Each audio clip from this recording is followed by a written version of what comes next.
أشهد أن محمدا رسول الله. Адамзаттың абзалы, пайғамбарлар сұлтаны Мұхаммед. Оған Аллахтың сәлемі мен игілігі болсын. Аса қамқор ерекше мейірімді Аллах тағаланың атымен бастаймыз. Бүкіл ғаламды жаратқан Раббымыз адамзатты әлемнің падишасы, жер бетіндегі өзінің орынбасары еткені жайлы қасиетті Құран арқылы мәртебеледі. Расында Аллах тағала адам баласына өзге жаратылыстардан артық ақыл сана, көрік берді, ерік жігер берді. Сондай-ақ құлдарым адасып кетпесін деп, адамдар арасынан таңдаулы тұлғалар, пайғамбарларды, өз елшілерін жіберді.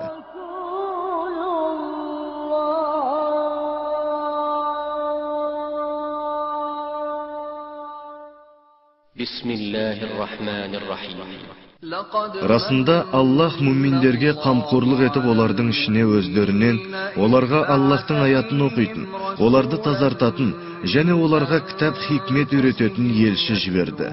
Өйткені олар бұрын ашық адасуды еді. Бүкіл жаратылыстың заңдылығы мен адамзаттың міндеттері жазылған Құран кәрімде 25 пайғамбардың ғана есімі кездеседі. Ал қасиетті хадистерде Адам ата мен Мұхаммед саллаллаху алейхи уассаламға дейін жер бетіне 124 мың пайғамбар келгендігі жайлы айтылады. Әрине, анығын білуші бір Аллах. Бірақ бізге белгілісі, адамзатқа ақиқат жаршысы болып келген Аллах тағаланың соңғы елшісі Мұхаммед саллаллаху алейхи уассалам күллі пайғамбарлардың сұлтаны және мөрі. Ол келмей тұрғанда жер бетін азғындық жайлаған. Адамзат өмірі қараңғылық пен надандық деді. Жахилия, яғни надандық дәуірі деп аталған исламға дейінгі кезеңде адамдар арасында сенімсіздік өршіп, әлсіздер мен кедей жоқ жітіктер құлдыққа жегіліп, көршілер бір-бірімен араздасып, әйелдер заттай сатылып, дүниеге келген қыз бала жерге тірідей көміліп, ішімдік судай сапырылып, құмар ойындары, зинақорлық жайлаған, адамдар пұттарға табынған заман еді. Әйтсе де сол заманда бір жаратушының мейірімінен үміткер әрбір пенде ақырғы пайғамбардың келуін күтіп жүрді. Оны көрсем деп армандады.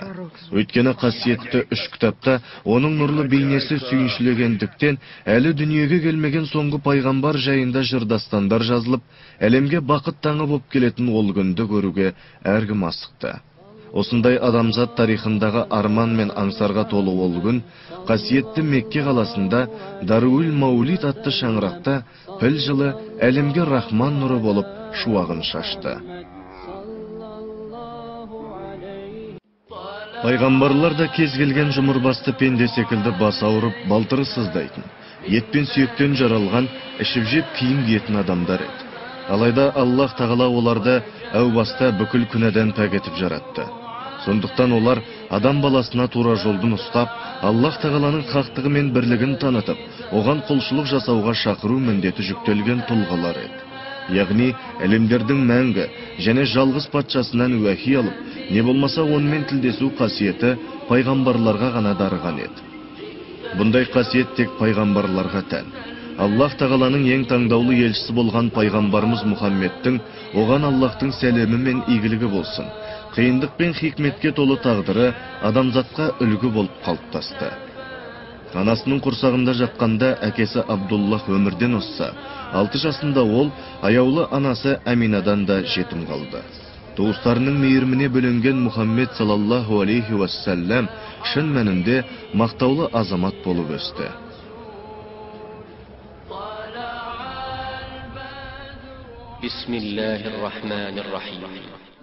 Расында сендер үшін Аллах елшісінде көркем өнеге бар. 15 ғасырға жуықтаса да талайларды таңғалдырған Мұхаммедтің, оған Аллахтың сәлемі мен игілігі болсын. Керемет болмысы мұсылман әлемі үшін анық бағдаршамға айналды. Сондықтан оның өмір сүру қағидасы, көркем мінез құлқы ғасырлар бойы әлемді билеген сұлтандар мен патшалардың да, қарапайым өмір сүретін мұсылмандардың да ғұмырлық ұстанымы болды. Сондай-ақ көптеген алып мемлекеттердің тәртібі мен негізгі ережелеріне айналды. Өйткені ол әрбір жүрегінде иманы бар адамзат өкілін заман ақырына дейін адастырмас ақиқат. Бисмиллахир-рахманир-рахим. Батып бара жатқан жұлдызға серт. Жолдастарың Мұхаммед адаспайды да ауытқымайды. Ол өз ойынан сөйлемейді. Сөйлегені көкейіне салынған уәхи ғана.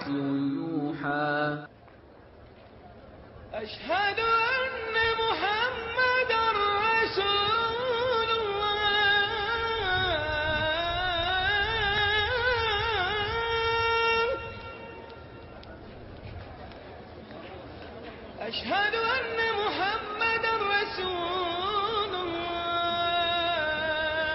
Алланың ұлықтығы және пайғамбарымыз Мұхаммедтің салаллаху алейхи уассалям оның елшісі екені әлемдегі бүкіл мешіт пен намаз оқитын шаңырақтарда күніне 5 рет паш етіледі. Тіпті ғалымдардың зерттеуінше, жер айналған сайын әрбір азан бірін-бірі жалғастырып, дөңгеленген жер бетінде бір сәт үзілмейді. Бұл заңды да. Өйткені жоқтан барды жаратқан Аллах тағала мен әлем алдындағы аманатын мінсіз атқарған елшісі Мұхаммедтің оған Аллахтың сәлемі мен игілігі болсын.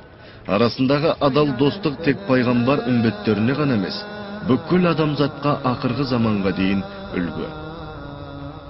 Мұхаммедті адамзатты сақтап қалушы деп есептеуге болады. Егер ол секілді адам қазіргі заманды басқаруды өз қолына алса, әлемге қаншама мұқтаж тыныштық пен бақыт әкелу жолын сөзсіз табатынына мен сенемін.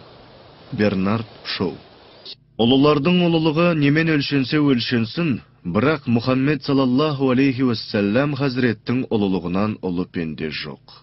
Ламартин.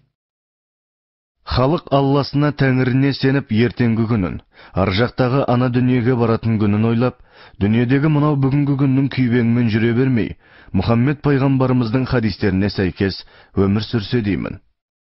Нұрсұлтан Назарбаев. Rabbim Allah'ım, kitabım Kur'an, Peygamberimiz Muhammed, dinim İslam.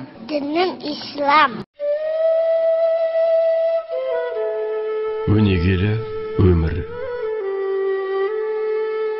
Мен көркем мінезді кемеліне келтіріп, толықтыру үшін жіберілдім. Екі дүние сұлтаны, мейірім жаршысы, әз пайғамбарымыз Мұхаммед Мұстафа саллаллаху алейхи вассалам мына жарық дүниеге өзге адамдарды емес, арнайы міндет, ауыр жүк көтеріп келді. Өзге пайғамбарлар белгілі бір қауымға ғана жіберілген болса, соңғы елші Мұхаммед саллаллаху алейхи вассалам бүкіл адамзат пен барша ғаламдардың теңдессіз тәлімгері болып жіберілді. Қасиетті Құранда біз сені барша ғаламдарға рахым нұр етіп жібердік деп баяндалған. Ол бүкіл ғұмырын адамзат баласына мейірім сәулесін шашумен өткізді.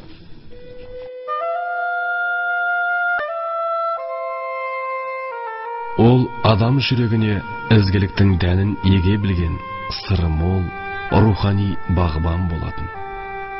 Саңлақ сахабаларының санасына тіршілікке шуағын төгетін имандылық түйірлерін екті. Көп кешікпей-ақ оның бисмилля деп еккен сол дәндері жайқалып өсіп, алып бәйтеректері мен жемісі мол пайдалы ағаштарға айналып шыға келді. Әділетті халифалар мен саңлақ сахабалардың рухани тұлғасынан осыны байқаймыз. Мысалы, әйгілі азаншы Хазірет Біләл мен мұсылманмын деген үшін мүшриктерден небір зорлық-зомбылық көрді. Сонда да қайран Біләл, Аллаху ахад, ахад, ахад, Алла жалғыз, жалғыз, жалғыз дегеннен өзге сөз айтпады. Сабырдың үлгісі осындай болса керек. Ардақты пайғамбарымыздың саллаллаху алейхи вассалам өмір жолы барша адамзатқа қайталанбас үлгі өнеге. Алла тағала өз кәләм шарифінде сендер үшін Алланың елшісінде тамаша үлгі өнеге бар деп баян еткен.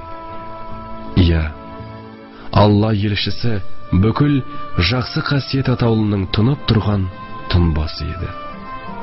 Ол өмірінің әрбір сәтіне өз ісімен пайғамбарлық таңбасын басып қалдырған ұлы ұстаз еді.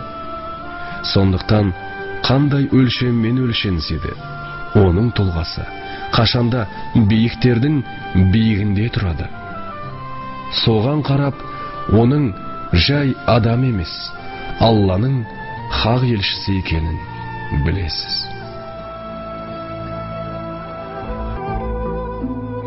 Негізінде жаратқанға құл болу және бүкіл тіршілікті Алланың бұйырғандай етіп тұп-тура жүзеге асыру қиынның қиыны. Сондықтан бір хадисінде мені қартайтқан Худ сүресі деп ағынан жарылды. Алла елшісі саллаллаху алейхи уассалам дәл өзіне бұйырылғандай тұп-тура өмір сүруге бар қажыр қайратын жұмсады. Құлшылығы, мінез құлқы, отбасы және туған достарымен қарым-қатынасы, басшылық істері, мешітте имамдық етуі, бәрі де осы тұп-тура болу уайымымен тамырласып жатты. Ол салғырттыққа да, асыра сілтеушілікке де ешқашан жол бермей, үнемі тепе-теңдік тізгінін ұстап отырған. Туралық жақсылыққа, ал жақсылық жұмаққа бастайды деген даналық өсиетін көп айтатын. Әзіл дегенде туралықтан таймайтын.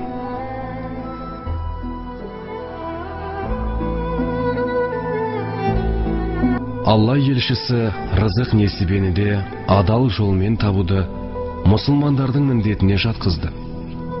Ең жақсы табыс адамның өз қолымен тапқанымен адал сауда екенін білдірді.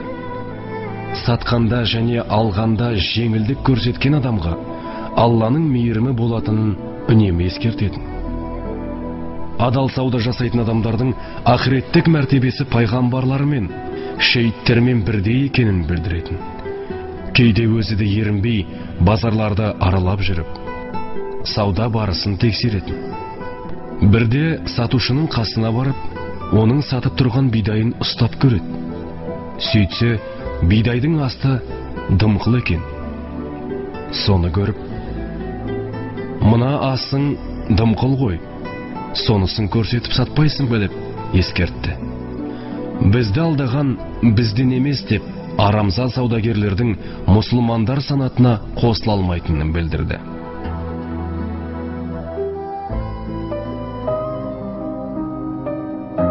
Әділет талабы жақыным, туысым, ата-анам демей, жұрттың бәріне бірдей болу керектігін пайғамбарымыз саллаллаху алейхи уассалам үнемі тілге тиек ететін. Исраил ұлдары жұрттың бәріне тең қарамай, кедей пақырларды жазалап, бай манаптарды кешіре салудың салдарынан құрдымға кеткенін айтып отыратын. Тіпті бірде Аллаға ант етейін, егер Мұхаммед қызы Фатима ұрлық жасайтын болса, шімірікпестен оның да қолын кесер едім деп қара қылды қақ жарған әділет қағидасын өз отбасымен байланыстыра түсіндірген. Оның бүкіл өмірі Алланы пәктеп, мадақтаумен өтті десек, сөзіміз жалған болмайды. Ол үнемі Құран оқитын, сахабаларына да көп оқытатын. Өзіне түскен Құранды өзгелерден тыңдауды да ұнататын. Ал намазды көзімнің нұры, жанарымның шаттығы деп әспеттейтін.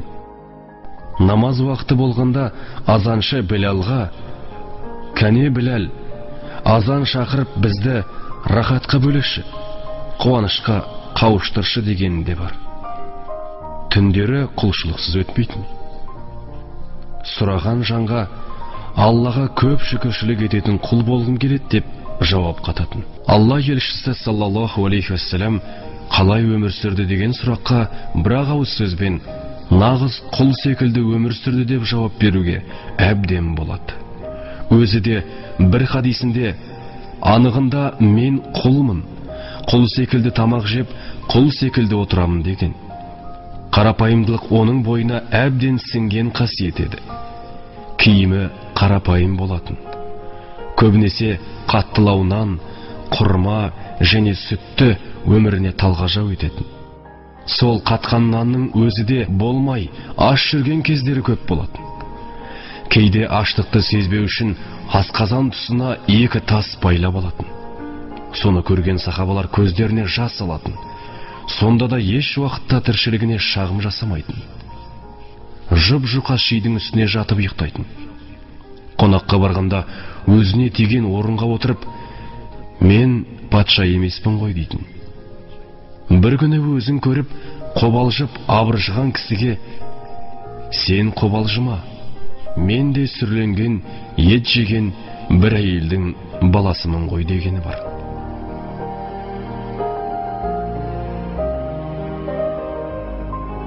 Оның бүкіл адамзатқа деген емренгіш мейірім сезімі жас балалармен қарым-қатынасынан да байқалатын.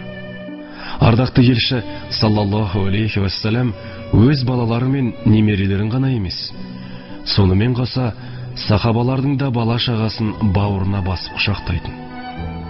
Өзінен кейінгі үмбетіне баласы бар адам баласымен бала болып ойнасын деп өсиетті айтқан. Қызы Фатимаға немерелерінді шақыршы деп тәп-тәтті 2 байлығын құшағына қатты қысып, маңдайларынан иіскейтін.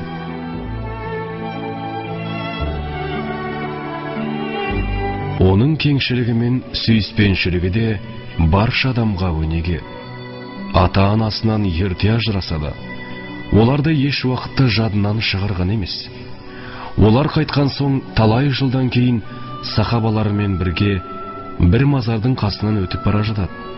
Кенет тоқтай қалып, тізе бүгіп жерге отырады. Сосын көзінен мөп-мөлдір жасын тамызып отырып, бұл Уахып қызы Әминаның қабірі деп өз анасын тебірене еске алады.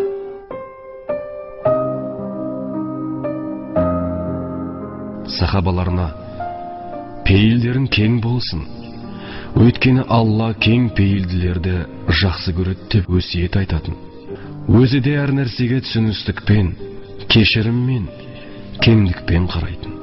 Түйінде айтқанда Мұхаммед Мұстафа саллаллаху алейхи вассалам жүректер әлемінің патшасы, пайғамбарлардың соңғы мөрі, мейірім елшісі және бүкіл көркем мінездің жаршысы еді. Міне, сол себепті қиямет күніне дейінгі барша адамзат оған қарыздар. Ел басырған патшалар да, қарапайым адамдар да, бәрі оның аты аталғанда саллаллаху алейхи уассалам деп салауат айтуға міндетті.